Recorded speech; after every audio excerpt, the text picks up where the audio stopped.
বাউল ধর্মে পরকীয়া প্রেম জায়েজ আছে।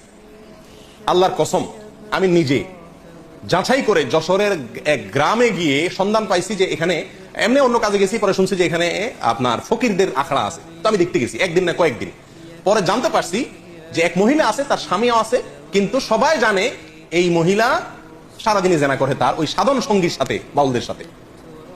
এবং কোন কোন মহিলার তো সংসার শেষ, আবার অনেক পুরুষও করে যারা বাউল। এটা তাদের ধর্মের গুরুত্বপূর্ণ কাজ, জেনা করা। জেনাটাই ইবাদত বাস। এবং জেনার মানে মূল মুহূর্ত যেটা, সেই মুহূর্তেই নাকি স্রষ্টা হাজির হয়ে যায়।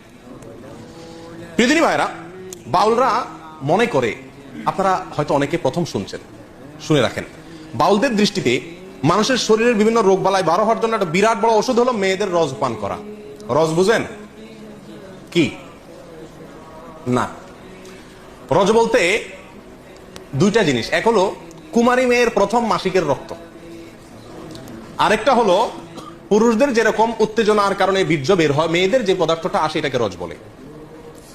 এই রজ, এটা পান করলে কোনো রোগ বালাই শরীরে থাকে না, এটা বাউলদের বিশ্বাস।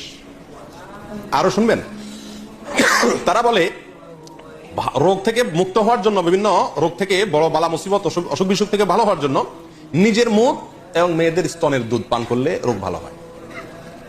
আরো শুনবেন, তারা বলে সমস্ত রোগ থেকে সর্বরোগের ঔষধ একসাথে যদি পাইতে চান তাহলে কি করতে হবে? মল, মূত্র, রজ এবং বীর্য, মল, মূত্র, রজ এবং বীর্য, এগুলো সবগুলা মিক্স করে একটা ঔষধ বানায় তারা, নাম হলো প্রেম ভাজা। ওষুধের নাম কি? প্রেম ভাজা। এটা খাইলে আর কোনো রোগ থাকে না। প্রিয়দিনী ভাইরা, আপনারা অনেকে হয়তো বলবেন যে এগুলা গল্প আর কি।